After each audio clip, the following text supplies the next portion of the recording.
नाही मानणार. मध्यान्ह भोजन म्हणजे कशासाठी असते की आपला जो कोष्टाग्नी असतो, आपला जी ऊर्जा असते ती हाय लेवल असते, गॅस्ट्रिक लेवल असते, पाचक शक्ती पाचक रस जो असतो तो चांगला प्रफुल्ल असतो. त्या ठिकाणी किती जरी तुम्ही अन्न हायली डिजेट जरी घेतलं तरी ते पोहोचू शकते.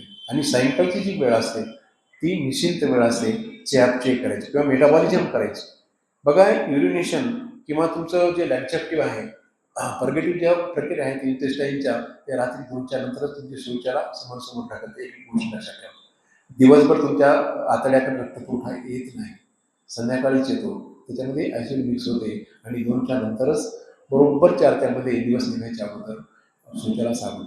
बरं, एक तरी प्राणी बघा की सूर्यास्तानंतर त्याने सेंट टाकले. कोणता एखादा बघा फॉर एक्झाम्पल. ही निसर्गाचा नियम, ही सृष्टी जे निर्माण झालेली 4 तत्वांनी, त्या तत्वाचा तो परिणाम आहे. म्हणून ही जी विद्या आहे हे आपण समजून न घेणं हे दुःखाचं कारण सांगितलं. म्हणून आणि त्याचा सिद्धांत आपल्याला जोपर्यंत समजणार नाही तोपर्यंत आपल्याला ते पुढच्या एवढं मोठं जे नॉलेज दिलेले आहे ते गोष्ट नाही करणार. आणि दुसरं कोणते अविद्येचे सिम्पटम जर आपण बघितलं तर दुःख आणि सुखाचा फरक. जगामध्ये दुःख आहे त्याला सुखाचे साधन मानणे कायमस्वरूपी.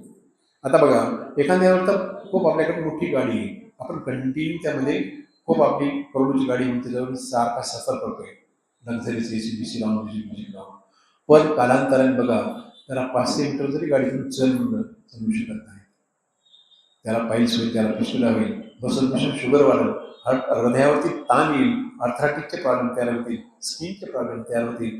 ज्याला जो सुख मानतो कालांतराने त्याची उत्पत्ती कशामध्ये होते? दुःखामध्ये होते. म्हणून ह्या ज्या गोष्टी आहेत ह्या आणि त्यांचा सिद्धांत चांगलं काय म्हणजे मज्जिद पदीपद काय म्हणलं, मध्यम मार्ग कशा म्हणलाय, हेच तर आहे. त्याच्यामध्ये ना अति ना जाती, म्हणजे जे मनाला पडते ह्या मध्यम मार्ग सांगितला, याच्याने फोर्स नाही केला. अशा पद्धतीचं हे तिसरं आणि थर्ड सिम्पटम आहे ह्या पद्धतीचं. चौथं जर आपण बघितलं तर अनात्मानी आत्मा आणि भ्रम, म्हणजे जे आपले खरे आत्मस्वरूप नाही, एक्झाम्पल शरीर आणि मन, त्यालाच मी मानणे. अविद्या म्हणजे स्वतःच्या खऱ्या स्वरूपाचा विसर पडणे आणि स्वतःला फक्त शरीर किंवा मन मानणे होय. यामुळेच मानवाला संसार आणि बंधनाचे क्लेश दुःख सहन करावे लागतात. जी विद्या विद्यमानच नाही ती अविद्या. आता बघा, आपण जे काही मेडिसिन करतो किंवा वैयक्तिक गोष्टीवर 10-10 दिवसाचं कोर्सेस करून येतो ते कशासाठी करतो? आपलं जर मन असं शरीरासोबत फिरलं असतं, मन असतं एखाद्या लॉकअपमध्ये त्याला ब्रेक केलं असतं, परंतु ह्या मनाला लॉकच नाही, कारण ही बहकलेलं मन आहे. त्याच्या मनामध्ये काय येईल काहीही भरोसा नाही. आता बघा, काल परवा पंजाबचे मुख्यमंत्री आले होते, त्या हत्याराने त्यांना फेटा बांधला. कोणाला काही दिसलं का त्याच्या मनामध्ये हल्ला करेल म्हणून?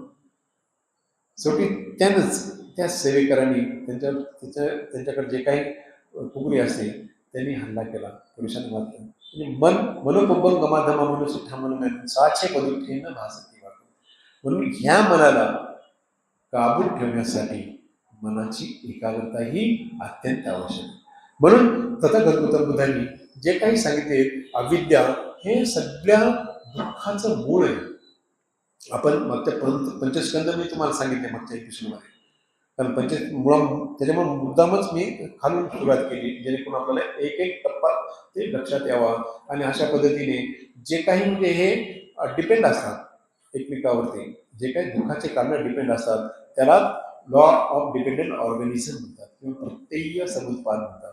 हे सर्वसाधारण मनुष्यासाठी दिलेलं नाहीये, परंतु हे सारांश रूपाने आपल्या गोष्टी लक्षात यावं, जेणेकरून पंचशील, अष्टांग मार्ग, पारिमिता हे ज्या गोष्टी सांगितलेल्या आहेत या गोष्टीचं अनन्यसाधारण महत्व आपल्याला कळेल. म्हणून पहिला जो मुद्दा सांगितलेला आहे की अविद्या, दुसरा जो मुद्दा सांगितला आहे संस्कार, विज्ञान, नामरूप, षडायतन, स्पर्श, वेदना, तृष्णा, उपादान, भव, जाती, दुःख, जरा, मरण. अशा पद्धतीचे हे जे 12 चक्र आहेत त्याला भवचक्र म्हणतात. हे जे अशोक चक्रातले जे काही 12 कारण हे दुःखाचे मेन कारण. मग दुःख नष्ट कसं करता येईल? आता अविद्याच जर आपल्या मनात ती नष्ट झाली, आता समजा एखाद्या आपण अविद्या म्हणजे आता समजा एखादी भाजी केली, काय केली, त्याच्यामध्ये अतिशय भाजी छटाकभर समजा वाटीभर आणि त्याच्यामध्ये 2 वाट्या जर चटणी जर टाकली, त्याची रिॲक्शन काय होईल? निश्चितच होईल ना रिॲक्शन. म्हणजे सम्यक बुद्धीनं उपद्व्याप्तीचा नाही होणार. मग अविद्या जर नष्ट करायची असतील तर संस्काराला महत्व द्यावं लागेल. संस्कार मग कसे असतात? मनावरती पडणारे संस्कार, कुशल अकुशल किंवा दोन्ही, चांगली किंवा वाईट ह्या गोष्टी समजून घ्याव्या लागतील. आणि हे जर समजले तरच मग आपली मनातली जी काही अविद्या आहे, अज्ञानामुळे निर्माण झालेला जो मानसिक गोंधळ आहे, तो मानसिक गोंधळ हा नष्ट होईल. नंतर संस्काराच्या पुढे काय होते? सुरू तिसरं जे टॉपिक सांगितलं आहे ती विज्ञान. विज्ञान म्हणजे काय? सायन्स, अनाटॉमी सायन्स किंवा फिजिकल सायन्स, क्रॉप सायन्स किंवा veterinary science, medical science, engineering science, just like that. कारण विज्ञान म्हणजे काय की एखाद्या गोष्टीचं चिकित्सक बुद्धीने केलेलं निरीक्षण आणि परीक्षणांचं जे काही नॉलेज असते त्याला सायन्स असं म्हणतात. आणि सायन्स ह्याच गोष्टीवरती डिपेंड आहे की जाणीव, प्रत्येक गोष्टीची जाणीव. कारण सत्याचा पुरावा असल्याशिवाय कोणत्याही गोष्टीचं विज्ञान सुरू होत नाही. विज्ञान कशानं सुरू होते? जिथं खरं स्वरूप आहे, जिथं सात्विक स्वरूप आहे, जिथं प्रेझेंटेशन व्यवस्थित आहे, त्या गोष्टीनं सुरू होते. आणि अशा पद्धतीनं मग ते जो तिसरा टप्पा आहे त्याचं आपल्याला नॉलेज व्हावं लागतं. मग त्याच्यामध्ये काही पूर्ण त्यामध्ये आपली शेडा येतं. मग फिजिकल सायन्स येईलच किंवा फिजिकल आलं म्हणजे अनाटॉमिकली येईल. मग ह्याच्यामध्ये आता बेसिक त्रास कोणाला व्हायला? माणसाला व्हायला. माणसाला व्हायला माणसाची बॉडी पाहावं लागेल ना, बॉडी लँग्वेज पाहावं लागेल ना. कारण आता आपल्याला ऑपरेशन करायचं समजा अपेंडिक्सचं, आणि आपण जर ब्रेन ओपन केला तर जमते का? नाही जमत. म्हणून दुःख कोणाला उत्पन्न व्हायला? माणसाला उत्पन्न व्हायला. मग माणसाचे कार्य कशावरती डिपेंड आहेत?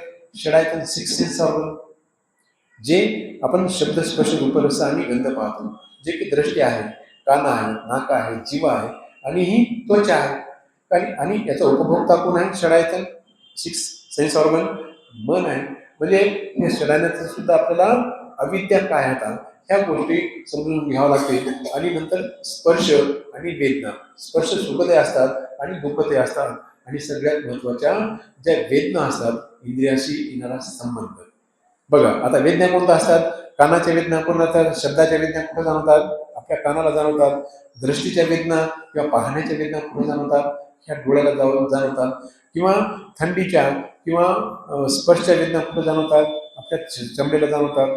किंवा रसग्रहण करण्याच्या, अन्न कसं झालंय, थंड आहे, आंबट आहे, गोड आहे, तिखट आहे, ह्या सुद्धा वेदना सेन्स आहे ना, सेन्सरी नर्वस सिस्टीम आहे ना. जे काही कटू मधुर कषाय हे जे काही शरीर असेल, शरीराच्या वेगवेगळ्या नसा असतात.